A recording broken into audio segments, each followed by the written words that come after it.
GOGI, learn GOGI tools, real lessons. Hi, this is GOGI Mom Carolyn, and you are now watching a Getting Out by Going In video done on Zoom. And now I'd like to hand it over to Coach Taylor. Well, I'm really excited about tonight because tonight is all about mothers and sons and their moms. And we're going to talk about life now, life during incarceration and pre-incarceration. We're going to just kind of ask some questions and find out, what is it like to be a mother with an incarcerated son? What is it like to be a son with a mother who is engaged in the process of your change? So I'd like first to just ask Lillian. Lillian's never been on one of our meetings. What would you say was the most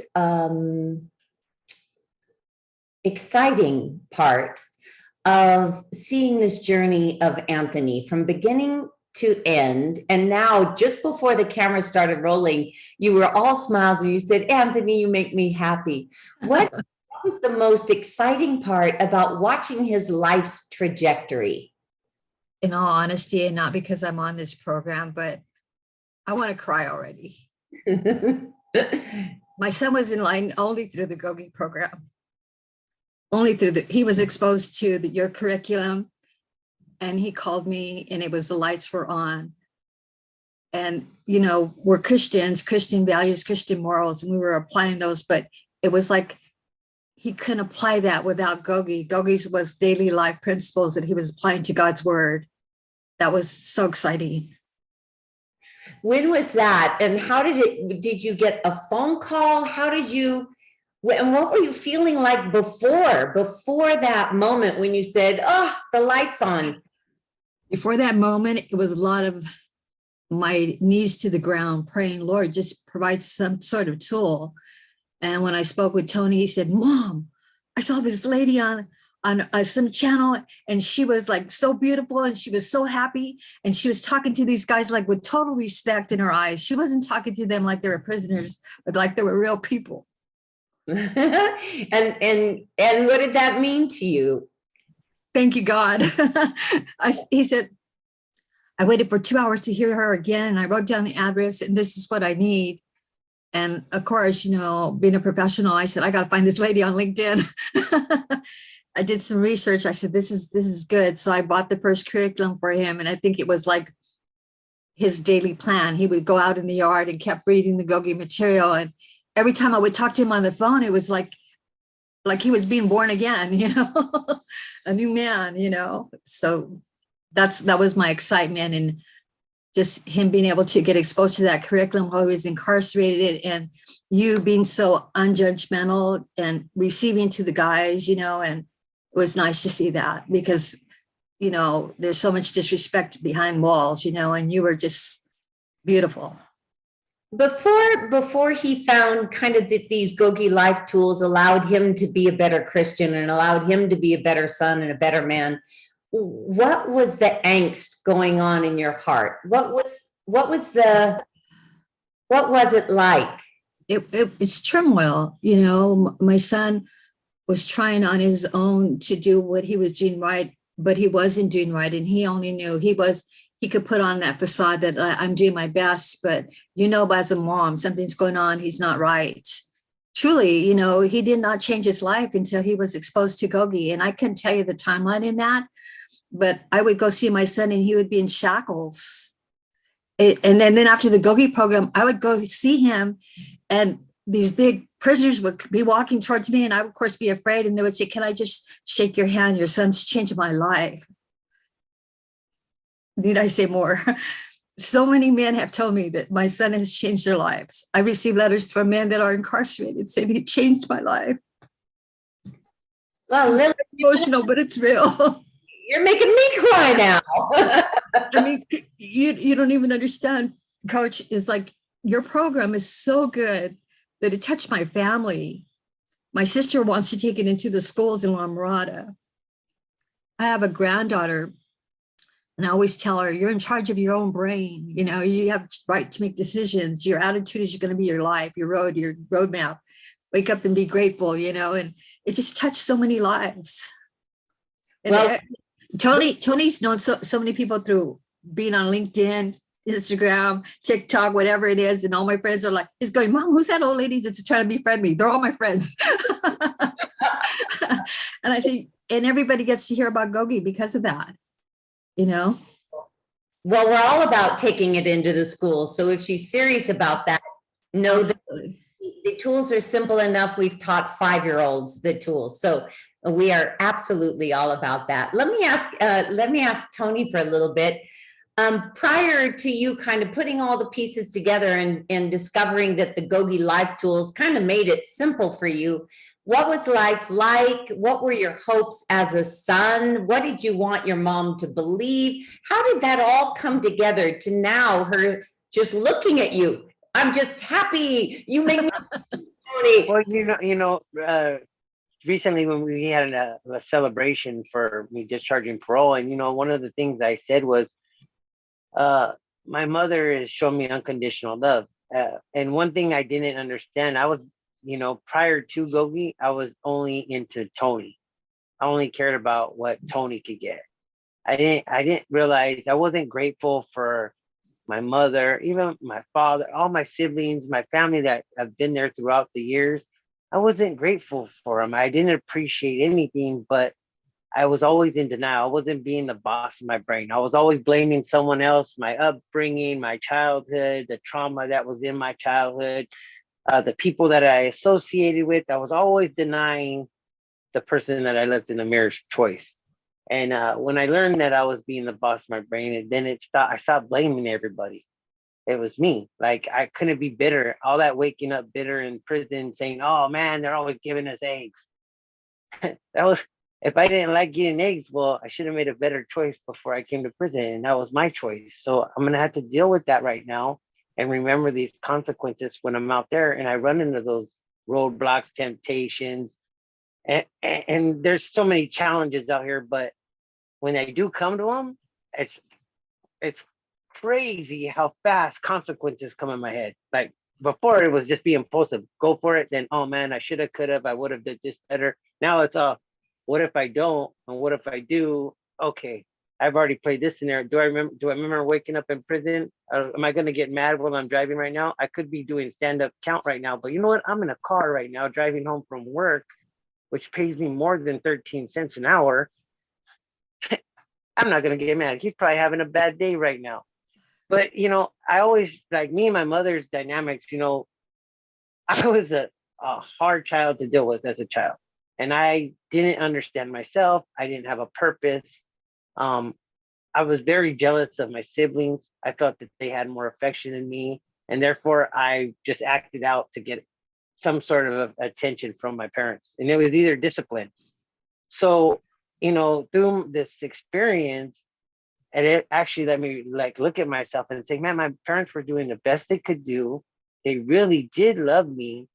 And I need to do something better to show even my father that I'm not the young man that stole their money when I was 16 out of their bank account, drove my mom's car and totaled it.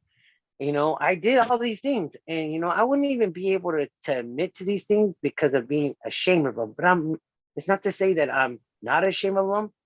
I'm disgusted by that young man, but that young man didn't have tools. All he knew was being accepted by people that didn't really care about him and that were only going to enjoy what he was doing until he got in trouble. And then no one cared about giving me a package, putting money on my books, putting money on the phone. No one did any of that for me. But my mom and my sisters, they all did that. And one thing with my mom is once I started learning about Gogi, I started opening up and telling her how I was feeling about certain things. And she wasn't judgmental. She was actually accepting of wow, there were some things she didn't remember. And she's like, whoa, she even said, I'm sorry. And she didn't have to be sorry. It was just that I needed to share how I was feeling and what I was thinking and actually own up to it. And a lot of the tools are it's about being in the present. But as you get better at claiming responsibility, let go and forgive the way Gogi teaches it, then as you get evolved through the process, then you're able to do it in a different way. I am able to forgive myself. I am able to let stuff go yeah, hand squash and toss.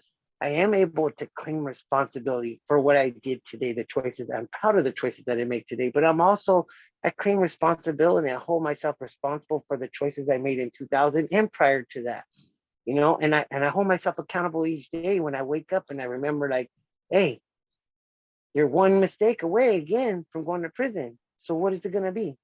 Did you like where you were, or do you like being free? Because believe me, freedom, yeah, this world is a crazy place, but when you're living a positive way, yeah, stuff might happen to you bad, but most of the time, positive people come in your life. They see it in your face, they see it in the way you talk, and they're just attracted to you. They're like, hey, like, what do you got? Like, what's this? Like, I never heard of Gogi. Like, that's in prison? No, it's out here too, because you're confined in your own mind too, thinking that you need money in order to be happy. You don't need money to make you happy. Yeah, it helps out, but when you're happy in here, anything's possible. I'm wondering, Coach James, can you relate to his journey when Tony tells us about his journey and his mom is there watching all this and doing her best to try to get him to see the light? Can you relate to their journey? Absolutely. And I'm a very emotional person as well. Lillian, when you were talking, I feel it. I know Tony. I relate. I relate with Tony before even meeting Tony, but then watching him parole and the way that he presented himself through social media and this and that. Like, I follow Tony, and Thank you. and Tony's on calendar and I've been on calendar and we're all on calendar. But yeah, when Tony speaks, it's like he's telling my story. There are like subtle differences and this and that, but I can definitely relate, and I welcome Lillian and Tony, like, as family and as a social circle community.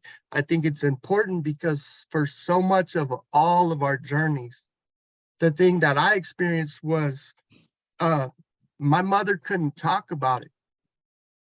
My mother couldn't.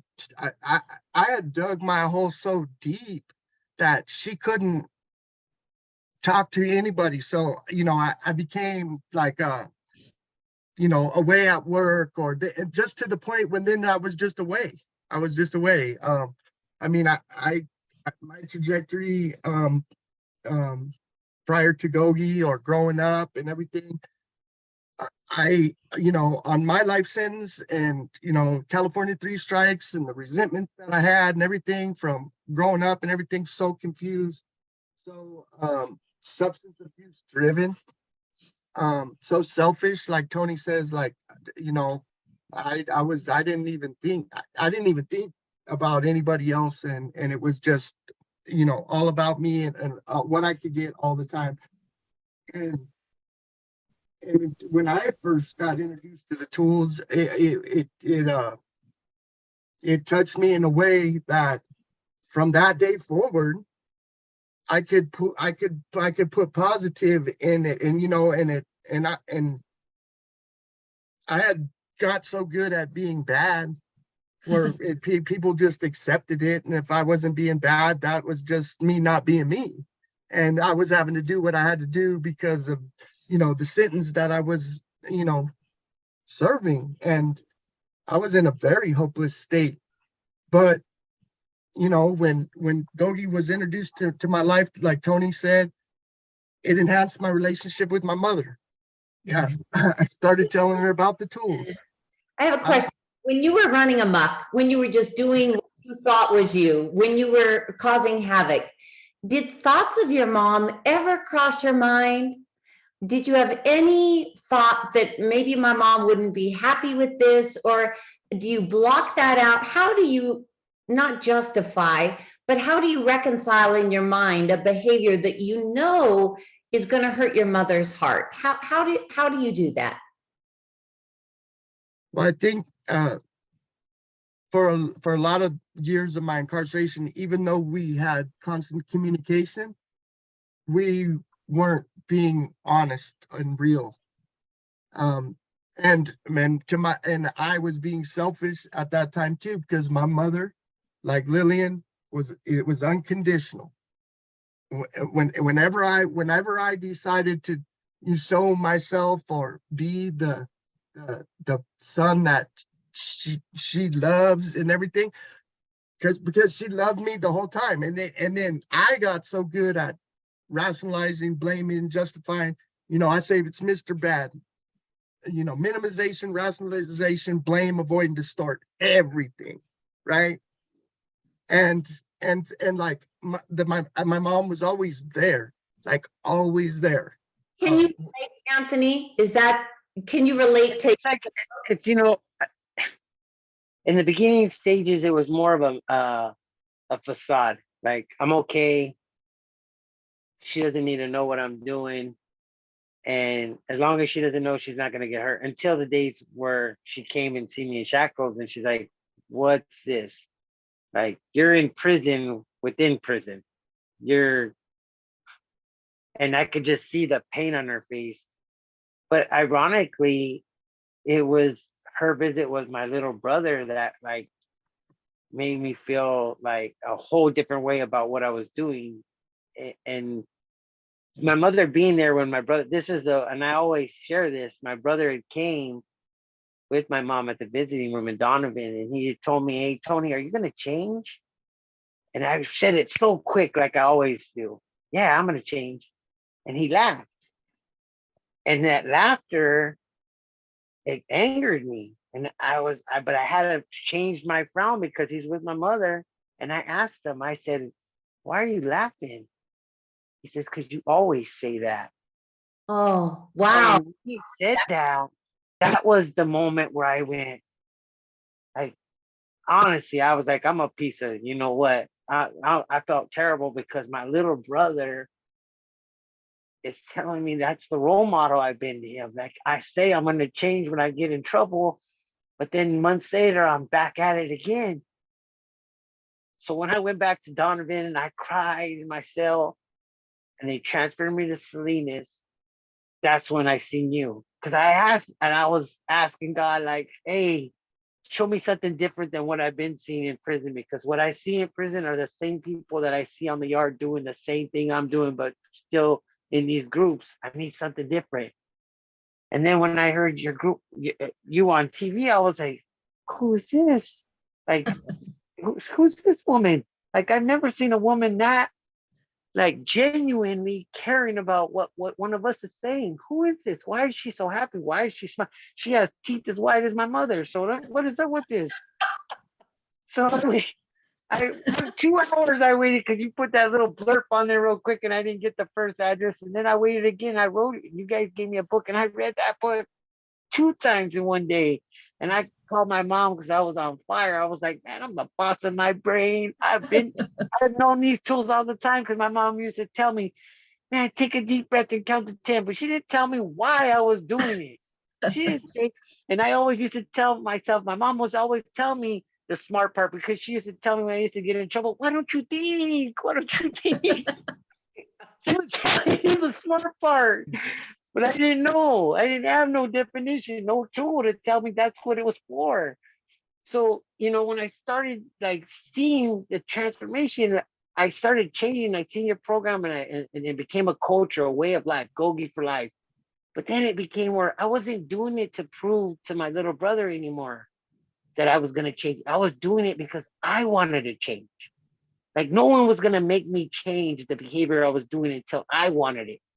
And at first it was more of, I'm going to prove my brother that I can do it. But then as I started doing it and I started working on myself, it became where I don't care if my brother sees the change, but I'm doing it because I want to see this change. I know it's possible, because as I started going through GOGI and doing groups, it started being amazing how when you're doing all the wrong things, everyone's against you. The cops, someone's telling on you, someone's going to get you. But when you're doing the right thing, everyone's like seeing this transformation. Like, dude, you're in the rain waiting for group.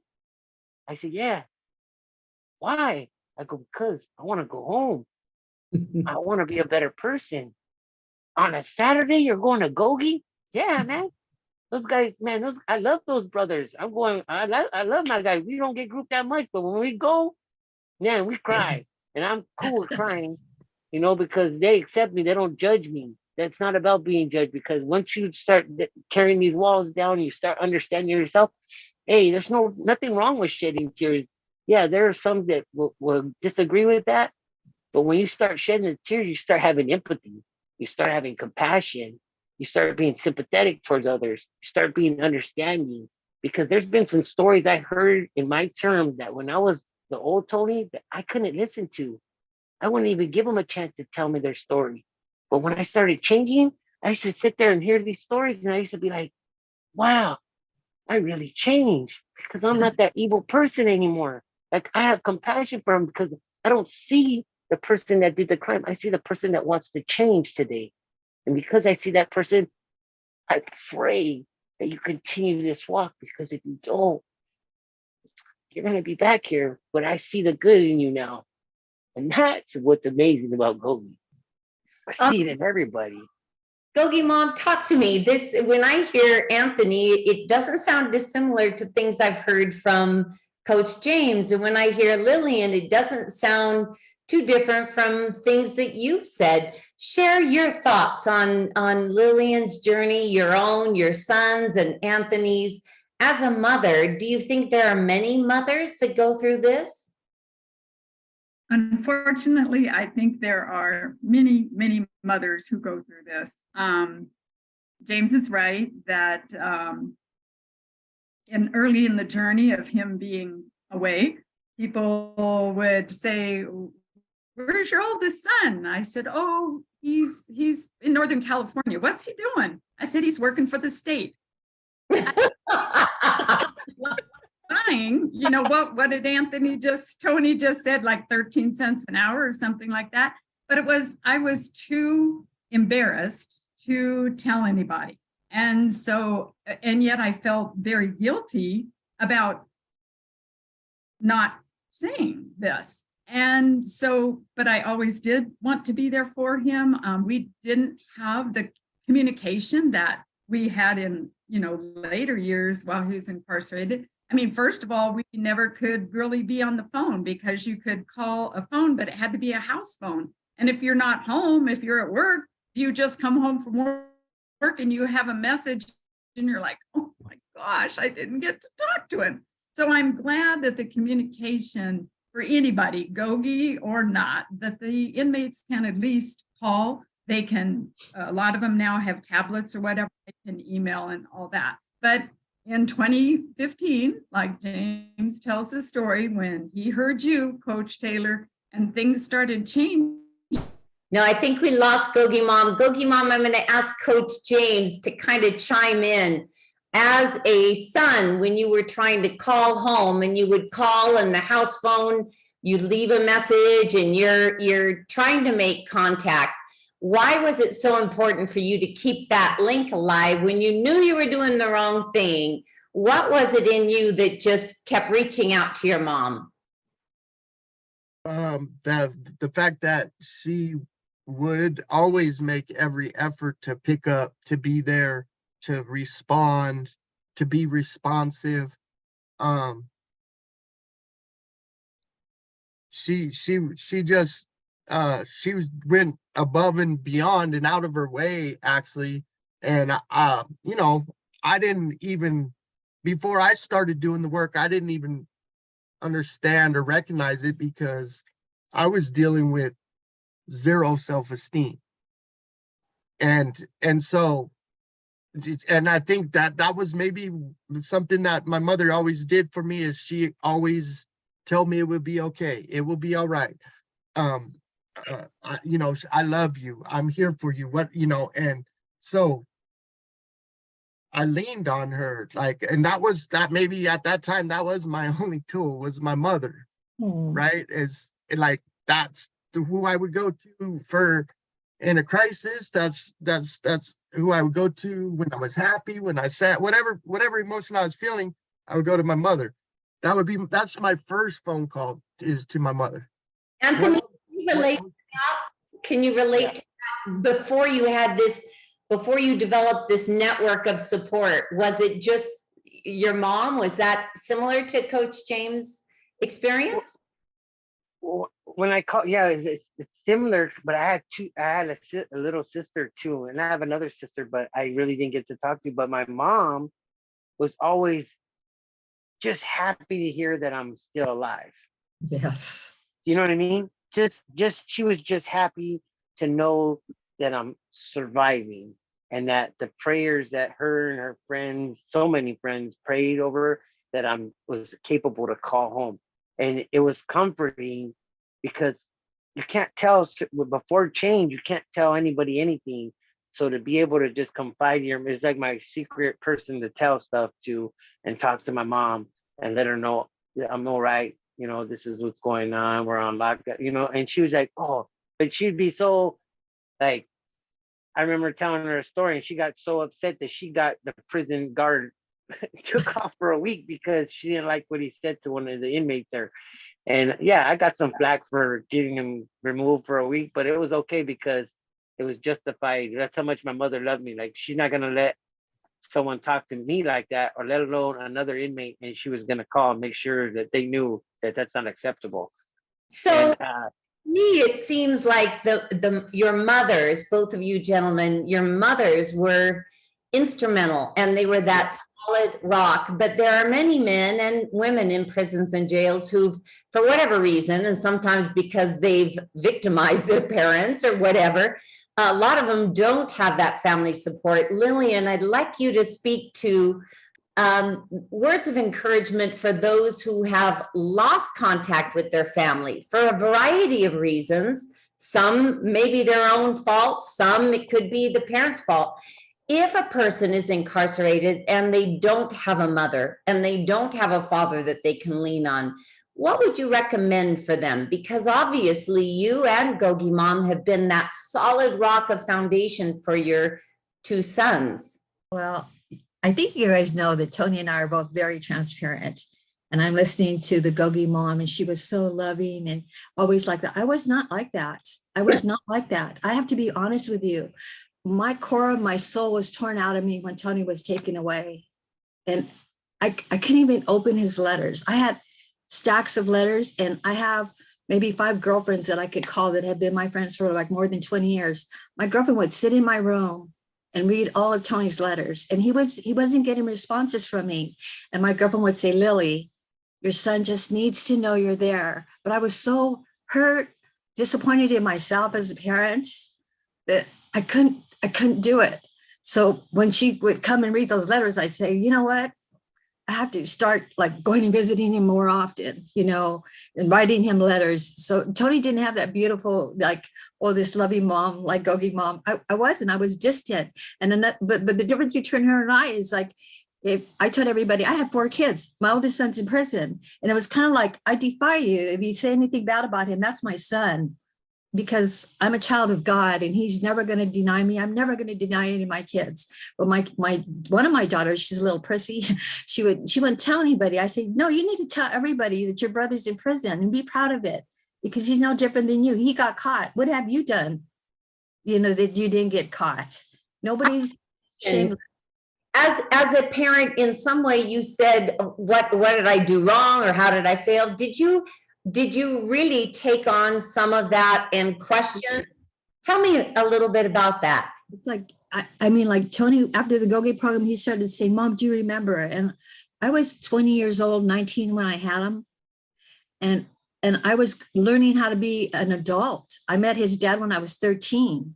And his dad said the sky was blue when it was actually gray. I didn't know. And so I was like saying I was too young to have a child, you know, and I should have just had Tony and been a good mother and been a single mom, you know, but I was into that traditional Hispanic home where the mother's stupid and pregnant. And that's what I believed in myself, you know, until I started getting my own education and growing. And my girlfriend skipped, Lillian, you got to get a relationship with Tony. And then when I started opening up to Tony, he was opening up to me what was really going down. Like one time he called me and he goes, Mom, I'm getting tested for meningitis. Oh my gosh, what what are you really doing in there? You know, it was Right? like so Right. much just to be, we started being really honest, heard or not. I apologized. I said, Tony, you know what? This guilt that you're carrying around is not, you're a product of who we created, and we did the best we could, but we were wrong. We were Mhm. wrong.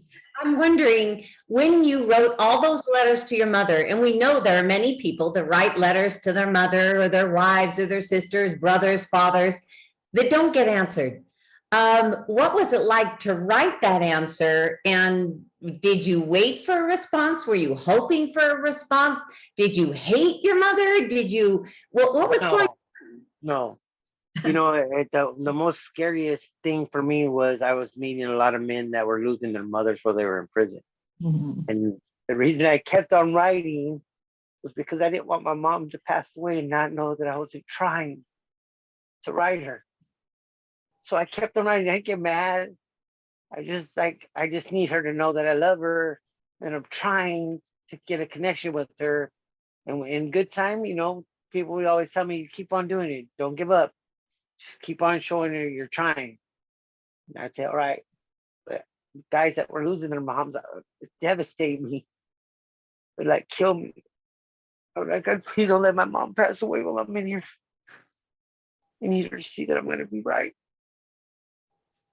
One time I went to go visit him, and he held me so tight, I felt like he was going to snort me.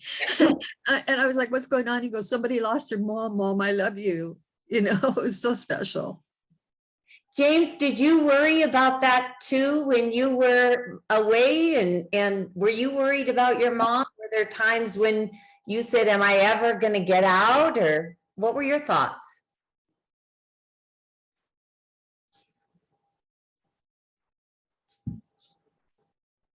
Yeah, I don't know, early on into my life sentence, I was convinced that I was never gonna get out of prison. And I lived like I was never gonna get out of prison.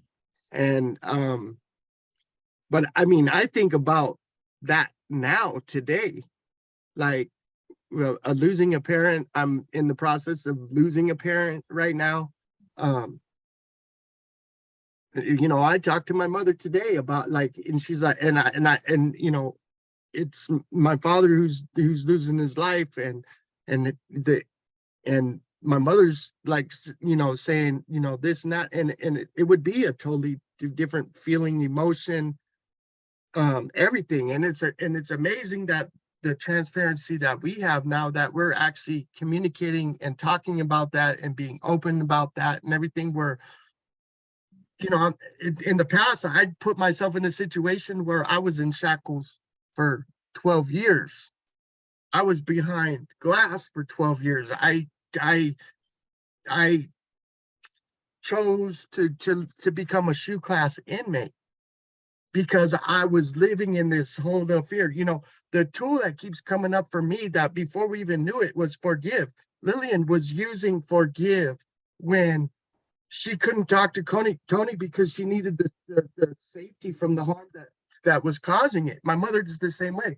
We might present perfect or present like the good, but no, the family secrets and the shame and the guilt and the fear and everybody's story. You know, my mother was young as well. My mother's first husband, my biological father, left her for a same-sex marriage in 1971. The family suicide that happened when my mom was a teenager, of both her brother and her father. She was trying to make a better existence, and then here I come along. You know, she's pregnant, she's too young, this and that, the other. All this stuff happens. She meets another man. He adopts me. I live a majority of my life thinking that he's my dad until they're separating, and then I just wild out. And I resented both of my parents. I didn't know what to do with it. I had all these masculinity issues, acceptance issues, all this stuff. But like Tony was saying, it was like I put on the facade and this and that, and I was always my mother's firstborn. right? I was always her firstborn. Made every decision after having me was a pivot to try to give me the best opportunity that she could. And it didn't matter what I was doing. She was being supportive and loving the best that she could. She had to put distance between herself and me. She had to prioritize her new relationship. That's a beautiful relationship that actually opened up my eyes 15 years into my life sentence. Oh, this is what a loving couple looks like. This is not without problems or this and that the other, but committed to each other and everything. And they welcomed me and they accepted me. All and to the point where, you know, my life changed drastically after the California 3 strikes law changed. Coach Taylor entered my life and I took all the I don't care what other people are thinking and I'm James from this, that, the other, to I'm doing positivity. And then like Tony, I spoke about the tools. My first tattoo was a GOGI emblem. I wanted to put it on me when I was incarcerated and everything, but I was so dialed in, and I was like, if I don't care what anybody's thinking about me to the negative, and in fact, I'm enhancing that and making people pay attention to me. When I applied that with the tools and I started living on calendar, it really woke me up. And it woke me up to the point where I did have a tool other than calling my mom to bail me out. I could be the boss of my brain. I could belly breathe. I could pivot on a 5-second light switch by just having an old thought and a new action already set up. It's already set up. The new action is like, I'm getting away from this. Like Tony says, the consequences and everything. That labyrinth is hard to get out of. Yeah, right? I'm hearing from GOGI Mom, did you notice that when you were the anchor, you were the solution for your son, and you were always there, and you were just consistent and persistent? What was it like when he started utilizing some other tools and gathering some other resources? What did that feel like for you? Relief. Relief. Oh, yeah, the burden wasn't all yours. And Right. And I think that, okay, these words that I was saying, and like Tony said, his mom would tell him, just breathe, but never told him how to breathe. Use the smart part of your brain, but never. All of us mothers told our kids that, but we weren't educated. If I GOGI tools when I was a parent, I think things would have been a lot different. Once James learned GOGI, and then I started saying, well, what's this all about? He seems to be doing so much better, blah, blah, blah. It honestly, like Lillian says about Tony, she's just happy to see him. I am just so happy every time I get to see my son, I get to hug my son, I get to see him on Zoom calls. We don't live in the same county, so I don't get to see him, all the time, but I think just relief is the first thing that I could say, that when I realized something is making him happy, something is giving him direction. He would call me and he'd say, Mom, what's the tool of the week? And I'd have to say, and he on the phone and he's like, oh, you knew what the tool of the week was? James, I knew what the tool of the week was. But I mean, and now I want to kind of go back a little bit. Coach Taylor, you said something about what if someone in prison doesn't have a parent? yes, I would say that they need to get involved with GOGI. They need to write to the GOGI mailroom. People will write back to them. I'm far away, but now I have just started volunteering and I am able to write to people, give them their completions, their certificates, and write a little note for myself. I'll be anybody's mom. I don't care. I would love to be anybody's mom who doesn't have a mom that they can relate to, or they can, call me. I loved it when Coach Taylor, when you said to me one time, it's been over a year ago now, you said I had on the Zoom, I had Carolyn and I had my last name. And you said, do you want to change your name? And I'm thinking, what does she want me to change my name to? She said, do you want to put GOGI Mom Carolyn? Oh my gosh. And then James was still, and he made me a bracelet that said GOGI Mom Carolyn. I have a ring that he made that's GOGI. I mean, it has done a lot for me. GOGI has helped my relationship with my husband. It's helped my relationship with people. It's so anybody out there that's watching this, if you're on the inside, just write to the GOGI mailroom. And if you want it specifically to me, put my name on it. They'll get it to me and then I will respond. Beautiful. Thank you, GOGI Mom. Anthony, what are some final thoughts that you would like to share with anyone who might be watching this video? And likely it will be a mother who's, you know, still dabbing her eyes with tissues saying, I wish my son could be like Tony, or I wish my son could be like James, or I wish I had the fortitude like Mom Lillian or GOGI Mom Carolyn, you know, somebody who's just hoping or hanging on by a thread. What would you like to share with them? I just want you to know that our GOGI sisters and GOGI brothers that are in there, that in all due time, change is going to happen. It will happen. Don't give up. But you can give them that one word, GOGI, and tell them that you heard this message and to please give it a try. That's all you ask, because if it's just one tool that they pick up, it could change their life. And that's what we believe. If we just let you learn one tool, and you apply it, it could change your life. And guess what? They'll come back. Just that one tool, because I guarantee you, if they get that opportunity to get one book, one time to go to a group and hear the men that are actually doing the program and a share, because believe me, I've had many men in these shares just amaze me on just the wisdom that comes out by this process. Yes, a lot of you out there say, oh, GOGI, it's a bunch of writing. But there's no right or wrong answers with that writing. All those answers are coming out of this head. They're your answers. No one's going to judge you. You know the right answers. Just be honest with yourself. And no one's going to judge you for being honest with yourself, because the only way you're going to get better is by being honest with yourself. And just don't give up on these family members that are in there, because you know what? Everybody deserves a second chance, even a third chance. Because you know what? Reality check says that we're not perfect. We're not perfect. And because I understand that I'm not perfect, I understand that you're not perfect. And that helps me not judge you, because no one wants to be judged. I believe in a higher power. I believe in God, and he'll judge me. So I accept myself, and I'm the boss of my brain. And Coach Taylor, I just want to thank you for being the person that you are, because just like my mother raised me, but having an opportunity to see you on TV and then see you in person,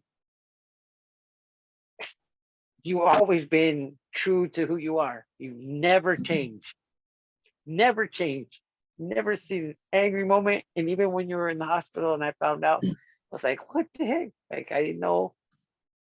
But keep on being that light, because I know God has you out here for a purpose. Your purpose is to keep on spreading this. So I'm just grateful that you came in my life. I'm grateful for all my GOGI brothers and sisters, and I'm grateful for everyone that supports us in prison, because you know what? Change is possible. Change is possible. I'm living proof of it. I got found suitable, and I discharged parole in a year to the date. A year to the date for my release, I discharged parole. I have a career. I have a great support network. Everything is possible. Just keep on believing. Pray. Don't be pessimistic. Be optimistic. It will happen. Change will happen. So that's all I have to say. Beautiful. GOGI for life. GOGI for life. Coach Taylor, may I say something? Sure. The GOGI mom, Carolyn, she's true to her core. And I just want to address that. And I'm sorry I didn't answer it before about those people that feel that they're alone. When my son was being released, I felt like that was going to be a separation from GOGI. What am I going to do? So I did call the mailroom and I did speak to a lot of the GOGI brothers, and they reassured me that my son wasn't going to be alone. I wasn't going to be alone. So if you put GOGI mom on your letter, Carolyn will answer you. She's such great support. I just admire her.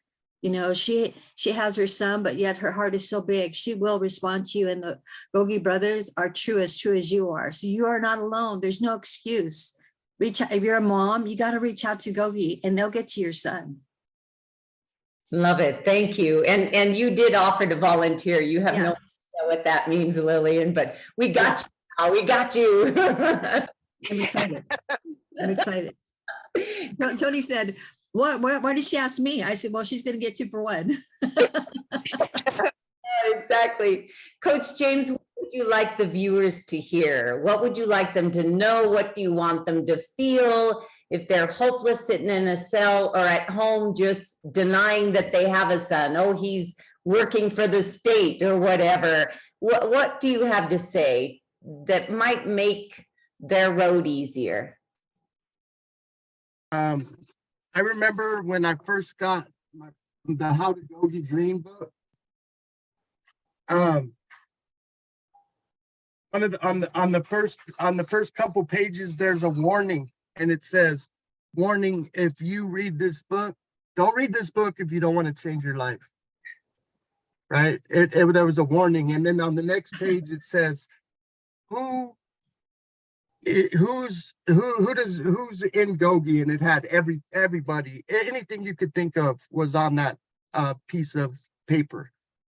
I would just say, if you don't want to change, don't use these tools. But if you become familiar with the calendar, and if you become curious, just like how you know when your birthday is, or you know when Thanksgiving or Christmas is, the people that are involved in GOGI are on calendar.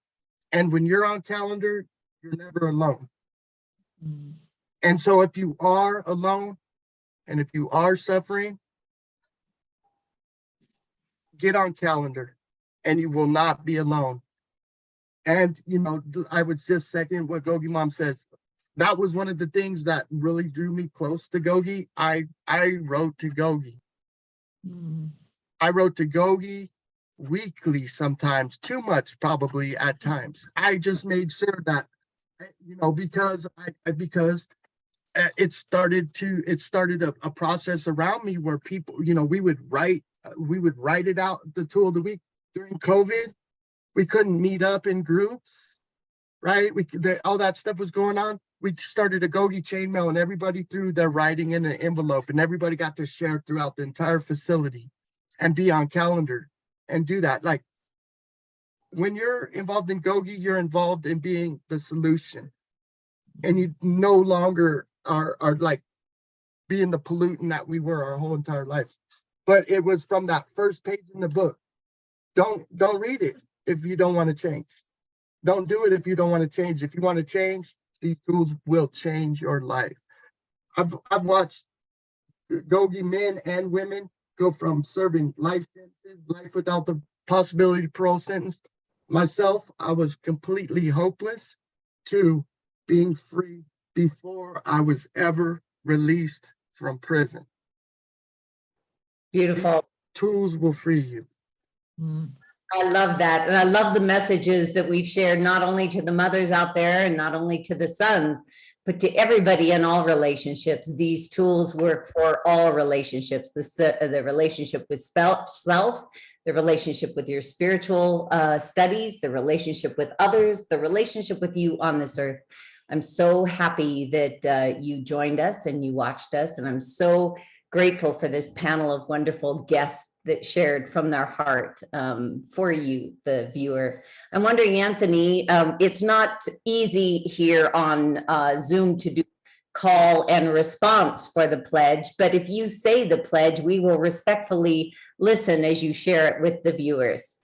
Okay, so it goes, I guess, may our commitment to the study of GOGI grant us the joy of giving and receiving, so that our inner freedom may be of maximum service to those we love and infinite others. GOGI for life. note, yes, on that note, we bid you adieu.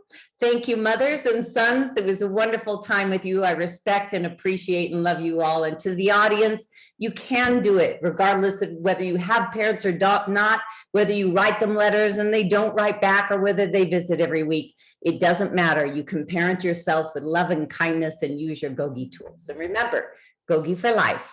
Bye-bye. G-O-G-I, G-O-G-I. Yogi told me this, I got to do it. G-O-G-I, G-O-G-I. Yogi told me this, I got to do it.